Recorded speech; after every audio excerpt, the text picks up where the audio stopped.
Hello friends, welcome back to fund channel के एक और वीडियो में आप सभी का स्वागत है। तो दोस्तों, आज हम आर्चर रौनक की वीडियो देखने वाले हैं। इसका टाइटल है Iran Israel conflict news, Khamenei की मौत, Khamenei breaking Israel Iran war updates. तो आरजे रौनक भी इस पे वीडियो भाई बना चुके हैं। और आरजे रौनक, आप लोगों को पता है कि खामनेई जो है ईरान के सुप्रीम लीडर, वो मारे गए हैं।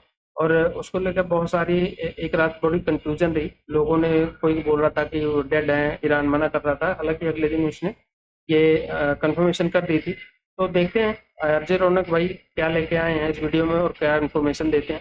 शुरू करते हैं आज का वीडियो। और वीडियो देखने से पहले चैनल पर नए हैं तो सब्सक्राइब कर लेना और बेल आइकन प्रेस कर देना, ताकि जब भी वीडियो अपलोड करें उसका नोटिफिकेशन भी आप लोगों को मिल जाया करे। तो देखते हैं आज का वीडियो और मिलेंगे वीडियो के लास्ट में। दोस्तों, इजराइल और ईरान के बीच में लंबे दौर से टाला जा रहा युद्ध आखिरकार शुरू हो गया है। और सबसे बड़ी खबर है दुबई पर हुआ हमला।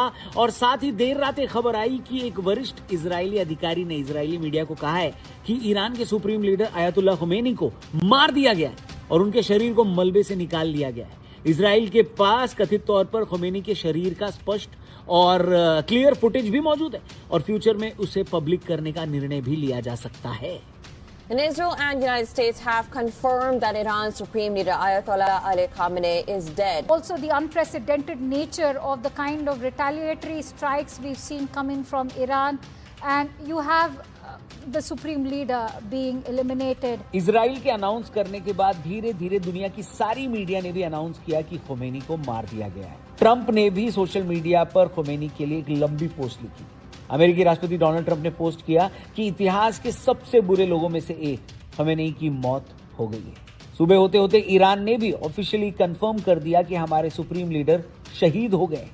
इस खबर के बाद कि ईरान का सुप्रीम लीडर अपने 20 मिनिस्टर्स के साथ मारा गया है, ईरान की सड़कों पर कई जगहों पर लोग सेलिब्रेट करते हुए दिखे और उनकी मूर्ति और तस्वीरों को तोड़ते हुए भी दिखाई दिए। कहा जा रहा है कि खुमैनी और उनके 20 मिनिस्टर्स को मारने के लिए इजराइल की एजेंसीज अमेरिका के साथ मिलकर महीनों तक इंतजार कर रही थी और उन सब के एक जगह जमा होने का इंतजार किया गया। जैसे वो सारे लोग एक जगह इकट्ठा हुए, हमला कर दिया गया, और ऐसा हमला कि जिससे कोई भी न बच सके।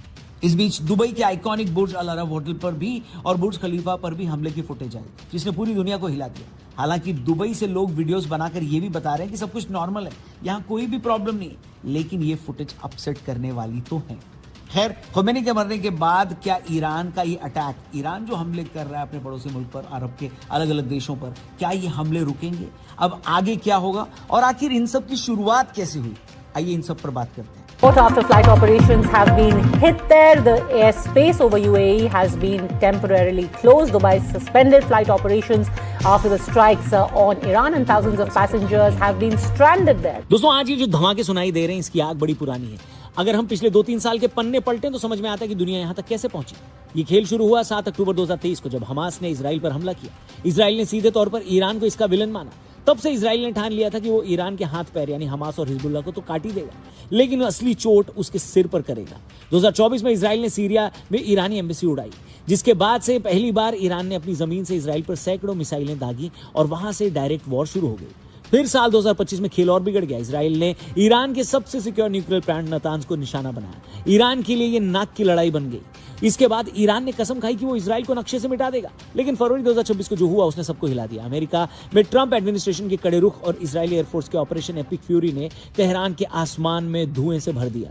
इजराइल ने वहां अपना पहला हमला कर दिया है। अब ये सिर्फ बॉर्डर की लड़ाई नहीं रहेगी, बल्कि ये आर पार की जंग बन चुकी है। इजराइल का कहना है कि वो ईरान को न्यूक्लियर बम बनाने से रोकने के लिए किसी भी हद तक जाएगा और आज के हमले उसी का नतीजा है। ऐसा बताया जा रहा है कि इजराइल के इस हमले में वहां के डिफेंस मिनिस्टर और IRGC के कमांडर भी मारे गए हैं। अब दोस्तों, गल्फ देशों के लिए ये सांप छछूंदर वाली कंडीशन बन गई है। सबसे पहले बात करते हैं खाड़ी के रईस देशों की, जहां सऊदी अरब, UAE और कतर के लिए काफी मुश्किल लड़ाई बन रही है। इनके लिए ये वॉर किसी डरावने सपने से कम नहीं।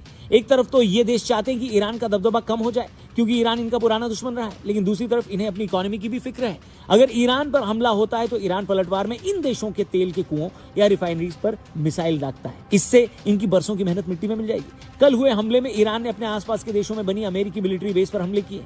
ये हमले अमेरिका की नाक की लड़ाई बन चुकी है। सोचिए, दुबई पर हुए हमले से वहां के टूरिज्म और बिजनेस पर कितना बड़ा असर पड़ा है। इसका सबसे बड़ा असर इस बात से लगा है कि दुबई का एयरपोर्ट बंद हो चुका है। दुबई एयरपोर्ट का बंद होना कोई मामूली बात नहीं है, बिल्कुल वैसा ही है जैसे बॉडी की किसी बड़ी नस को ब्लॉक कर दिया जाए। ये दुनिया का सबसे बिजी एयरपोर्ट बताया जाता है। ये दुनिया का वो चौराहा है जहां से पूरी दुनिया की फ्लाइट्स गुजरती है। चाहे आपको अमेरिका जाना हो, यूरोप जाना हो, दुबई बीच का सबसे बड़ा स्टॉप है। अगर ये बंद होता है तो समझो कि पूरी दुनिया का ट्रैवल सिस्टम कोमा में चला जाएगा। लाखों लोग बीच रास्ते में फंस जाएंगे और जो सामान जैसे दवाइयां या मोबाइल के पार्ट्स हवाई जहाज से एक देश से दूसरे देश जाते हैं वो सब रुक जाएंगे। इससे बड़ी एयरलाइन कंपनियों को तो अरबों का फटका लगेगा ही, साथ ही साथ पूरी दुनिया में महंगाई का एक नया तूफान भी आ जाएगा।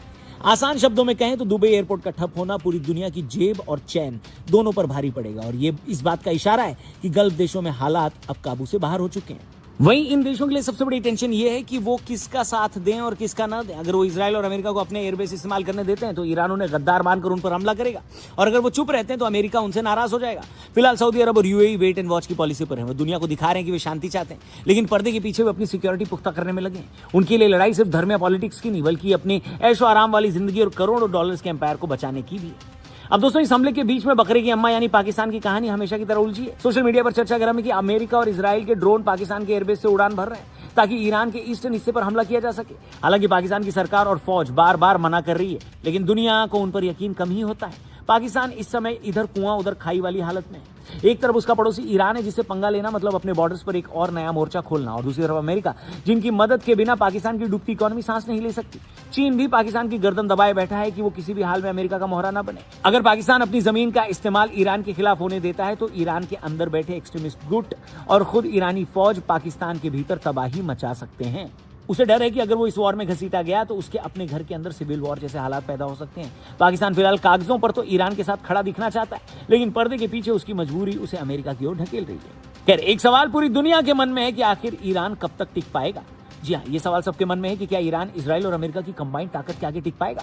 अब ईरान कोई छोटा मोटा देश नहीं है दोस्तों, उसके पास हजारों बैलिस्टिक मिसाइलें हैं। उसने दशकों से इस दिन की तैयारी की है। ईरान की ताकत उसकी फौज से ज्यादा उसकी प्रॉक्सी वॉर करने की ताकत है। वो लेबनान, यमन, इराक और सीरिया के जरिए इजराइल को लहूलुहान कर सकता है। यही करने की उसने कोशिश भी की है, लेकिन सिक्के का दूसरा पहलू यह है कि ईरान की जनता खुद अपनी सरकार से परेशान है। महंगाई आसमान छू रही है और लोग बदलाव चाहते हैं। अगर ये वॉर लंबा खिंचता है तो ईरान की इकोनॉमी पूरी तरह बर्बाद हो सकती है। इजराइल के पास दुनिया का सबसे बेस्ट एयर डिफेंस यानी आयरन डोम और एरो 3 है, फिर भी ईरान की मिसाइलों ने उसकी जमीन पर हमला कर दिया है, जबकि ईरान का डिफेंस सिस्टम थोड़ा पुराना है। अगर इजराइल ने ईरान के तेल एक्सपोर्ट टर्मिनल उड़ा दिए तो ईरान के पास पैसे खत्म हो सकते हैं। टेक्निकल रूप से ईरान शायद कुछ हफ्तों या महीनों तक डटा रहे, लेकिन बिना किसी बड़ी ताकत जैसे रशिया या चीन के सीधे हेल्प के ईरान लंबे टाइम तक उसका टिकना नामुमकिन लगता है। फिर भी ईरान का इतिहास गवाह है कि वो मरते दम तक लड़ना जानते हैं। दोस्तों, आज पूरी दुनिया के मुस्लिम देशों में सन्नाटा पसरा है। टर्की, मलेशिया, इंडोनेशिया जैसे देश इस हमले को इस्लाम पर हमला बताकर इजराइल को टारगेट कर रहे हैं। वहीं हकीकत यह है कि ज्यादातर इस्लामिक देश सिर्फ बयानबाजी तक ही सीमित है। वे डरे हुए हैं कि अगर ईरान जैसा ताकतवर देश ढह गया तो पूरे मिडिल ईस्ट का पावर बैलेंस बिगड़ जाएगा। जॉर्डन और मिस्र जैसे देशों को डर है कि वॉर की वजह से लाखों रेफ्यूजीज उनके देश की बॉर्डर पर आ जाएंगे, जिससे उनका खुद का सिस्टम बिगड़ सकता है। इन देशों के बीच की एकता भी एक मिथ है दोस्तों। शिया ईरान और सुन्नी सऊदी अरब की पुरानी दुश्मनी जगजाहिर है। कई सुन्नी देश मन ही मन खुश भी हो सकते हैं कि ईरान की ताकत कम हो रही है, लेकिन वे इसे खुलेआम बोल नहीं सकते। ये पैनिक इसलिए क्योंकि अगर ईरान ने पूरी मुस्लिम दुनिया को लामबंद करने की कोशिश की और लोग सड़कों पर उतर आए तो इन इस्लामिक देशों की अपनी सत्ता भी खतरे में पड़ सकती है। उन्हें डर ईरान के खत्म होने का नहीं, बल्कि वॉर के कारण अपने देशों में होने वाले दंगों और इंस्टेबिलिटी का है। बाकी दोस्तों, सबसे बड़ा और डरावना सवाल यही है कि क्या ये तीसरे विश्व युद्ध की आहट है। हालांकि ऐसा हम पिछले 2-3 साल से सुन रहे हैं। क्या हम बर्बादी के मुहाने पे खड़े हैं? ऐसा भी हम 2-3 साल से सुन रहे हैं। पर देखो, वर्ल्ड वॉर तब होता है जब बड़ी ताकतें आपस में भिड़ती हैं। अभी तक ये इजराइल अमेरिका बनाम ईरान का मामला है। खतरा तब बढ़ेगा जब रशिया और चाइना भी इसमें कूद पड़ेंगे। रूस पहले से यूक्रेन में फंसा है, लेकिन ईरान उसका अहम साथी है। अगर रूस ने ईरान को अपना एडवांस S-400 सिस्टम या सुखोई फाइटर दे दिए तो जंग भयानक हो सकती है। वहीं चाइना जो अपनी एनर्जी के लिए मिडिल ईस्ट पर निर्भर है, वो भी चुप नहीं बैठेगा। अगर दुनिया के 2 गुट बन जाते हैं, जहां एक तरफ अमेरिका, यूरोप और इजराइल और दूसरी तरफ रशिया, चाइना, ईरान और नॉर्थ कोरिया होंगे, तो समझो कि तीसरा विश्व युद्ध शुरू हो चुका है। तेल की कीमतें $200 प्रति बैरल पार कर जाएंगी। इंटरनेट केबल काटे जा सकते हैं और साइबर वॉर से पूरी दुनिया का बैंकिंग सिस्टम भी ठप हो सकता है, ऐसा एक्सपर्ट्स बोल रहे हैं। आज के हालात 1939 की याद दिलाते हैं। दुनिया एक ऐसी माचिस की तीली पर बैठी है जो कभी भी जल सकती है। ये सिर्फ 2 देशों की जंग नहीं, बल्कि आने वाली सदी की राह तय करने वाली लड़ाई है। बाकी जो पूरा माहौल है इंटरनेट पर, सोशल मीडिया पर, उसको देखकर आपके मन में क्या आ रहा है? दुबई में जो हमले हुए हैं और जो फुटेज वहां से आ रही है, उसको देखकर आप क्या सोचते हैं? अरब देशों के एयरपोर्ट्स का बंद होना, वहां पर ईरान के हमले होना और लगातार ऐसी खबरें सोशल मीडिया पर देखकर आपका क्या रिएक्शन आता है? कमेंट करके जरूर बताइएगा। चैनल को भी सब्सक्राइब करना। मिलते हैं जल्दी। Thank you for watching. जय। वर्ल्ड वॉर कहीं 3 ना हो जाए। तो बिल्कुल। ये वर्ल्ड वॉर 1 जब हुई थी 1900 तकरीबन 1919 में हुई थी। या 1916 में हुई थी ऐसे करके। ये वर्ल्ड वार 1 2 का तो मुझे कंफर्म पता है। 2 हुई थी 1939 में। तो 2 बहुत भयानक हुई थी। ये अमेरिका और ये इसके बीच में हुई थी, तो जापान जब के हुई बीच। थी उस टाइम कौन कौन जापान के और अमेरिका कहता रहा हूँ। 2 वर्ल्ड वार 2 ये दुनिया की सबसे बड़ी ताकतें जब लड़ती है ना, तब ये वर्ल्ड वार कहलाती है। वर्ल्ड वार 1 भी होगी, ये 2 भी होगी, अब 3 कहीं ना हो जाए यार। ये वो चाचा की बात सच ना हो जाए कि 27 में तो दुनिया खत्म है। ओ याद है हमने देखा था हाँ वो देखा था। अपना दीपक, दिल्ली वाला दीपक। हाँ उसकी दे हाँ हाँ भगवान ना के करे ऐसा ना हो, हाँ भगवान ना करे ऐसा हो, ऐसा ना हो। भगवान ना करे ऐसा हो। और अभी ये जो स्टेप लिया ना इजराइल और अमेरिका ने ईरान के ऊपर अटैक करके, भाई मैं वीडियो देख रहा था कि उन्होंने भाई साहब खमैनी की जगह, और मेरे ख्याल में उसका बेटा आ चुका है। मुज्तबा खुमैनी। हाँ अच्छा, वो आ चुके हैं। और भाई जो उन्होंने अपने ये जो जहाँ से तेल गुजरता है ना सारा रास्ता जो है वो बंद कर दिया भाई जान। हार्मोन क्या क्या उस एरिया को कहते जो हैं, पूरे यूरोप को आगे से ये लाई जाती अरब है। कंट्री से जो तेल निकल के जाता है जाता उधर, है। इधर एशिया में भी आता है, उधर भी जाता है। हाँ जी। तो उन्होंने वो मौजूदा टाइम पे बंद कर दी। तो तो भाई जब इस तरह की सूरत हाल होगी तो तेल की प्राइस जानी है क्यों? भाई यूसुफ और तारिक एक भाई, बंदे ने भुगतना है उसका। तारिक भाई को पता ही नहीं कि हमारे यहाँ रात को तेल 8 रुपए है और कुछ पैसे महंगा हो ये गया। जंगों अभी के बंद हुआ है, अभी वो बंद हुआ है। जंगों सप्लाई के हो रही असरात थी, सारी महंगा भी हो दुनिया- गया है। सारी दुनिया भुगतेगी। भुगतेगी भाई। अब देखो यूक्रेन रशिया कहाँ पर था, हाँ। उसके असरात हमें भी देखने हमें- पड़े। ऐसा ही है। कहाँ हम बैठे कहाँ वो है। तो ये तो हमारे पड़ोस में, इसके तो डायरेक्ट यूरोप- असरात हम पर होंगे। और इस ये जो जंग हुई है ना, इससे ज्यादा जो डैमेज होता है ना वो यूरोप का होता इस है। वजह से भी नहीं आती ना, वो अपनी नहीं यार, वो अपनी सपोर्ट कर सकता है। देखो वो खुद युद्ध लड़ रहा है, वो अपने मुख्तलिफ, वो अपने आप को बचाएगा या अंदर आएगा। देखो फिर ये चाइना कर सकता था, ये चाइना तो है, स्पेशली चाइना कर चाइना सकता बस था। बातों का शेर है, कुछ भी बिल्कुल। नहीं है, कुछ ताकत नहीं है। असली super power, absolute power America है। अमेरिका है, वाकई वाकई में। बाकी नल्ले हैं भाई, बाकी किसी काम के नहीं है ये देश। सारे बस ये सही बोला। फुदका के ना अगले बेचारे को जाके खत्म करा दो। सही बात है। और मैं मानूंगा इधर देखो, जो भी यार जो मर्जी बोलो, एक बंदा एक बार सोचता है कि अकेला देश लड़ता रहा, लोग अकेला देश नहीं तो कहता डर गया हूं मैं यार, छोड़ो और माफ एक कर से दो नहीं, अमेरिका। कई देशों से लड़ रहा कितने है। देशों से अकेला लड़ता रहा है। मैं खुद भी सुन्नी हूँ, लेकिन मैं इस चीज की तारीफ करता और हूँ। इस मामले में इस टाइम सुन्नी मुस्लिम कोई भी नहीं कर रहा, सारे तारीफ कर रहे हैं कि भाई साहब वाकई लड़ा तो और ईरान एक लड़ा। और बात देखो, जो हाँ। मर्जी को इजराइल की भी माननी पड़ेगी। सब देशों को, अरब देशों को उसने बाजू दिया हुआ है। सब अरब बात देशों नहीं को। दिया उसकी, वो अरब देश जो है उसके वो गुलाम बने हुए हैं। ईरान ने भी जो है रिटेलिएट किया है, इसमें भी कोई शक नहीं है। चलें बहरहाल आगे डेवलपमेंट क्या होती है, लेकिन अभी तक तो यही न्यूज़ थी।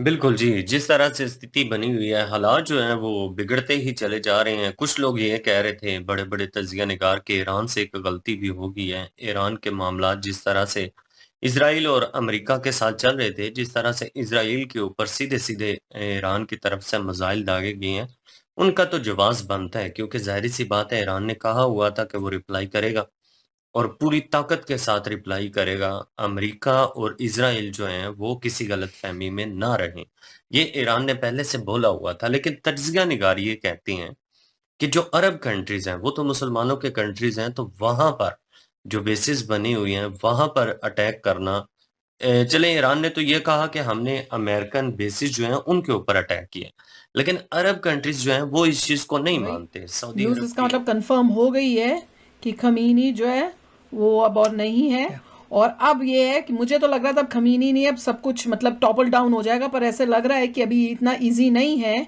क्योंकि उनके पीछे भी उसने कोई ना कोई छोड़े होंगे कल को कि मैं अगर ना रहा या कोई और दूसरे सीनियर्स नहीं रहे तो कौन उसके बाद टेक ओवर करेगा। पर इवेंचुअली मैं तो ये देख रही हूँ कि कितना स्ट्रॉन्ग इजराइल और यूएसए है। कहना तो चाहिए यूएसए, क्योंकि यूएसए के सपोर्ट के बिना इजराइल भी इतना नहीं हो सकता था, कि इतना स्ट्रॉन्ग है कि अभी सुबह पता चला हमें उठ के कि भैया ऐसे अटैक हुआ है, और उसके कुछ घंटों के बाद ये न्यूज आ रही है कि भैया वो है ही नहीं उसके कंपाउंड पे। उन्होंने ये बोल भी तो रहे थे देखिए, कल न्यूज आई थी कि कंपाउंड पे अटैक किया, कंपाउंड डिस्ट्रॉय हो गया, मगर ईरान की तरफ से आया था कि खमेनी को हमने कहीं और छुपा दिया, he is safe over there. अब न्यूज आई है कि ही इज नो मोर। इसका मतलब कुछ ना कुछ इजराइल ने किया है।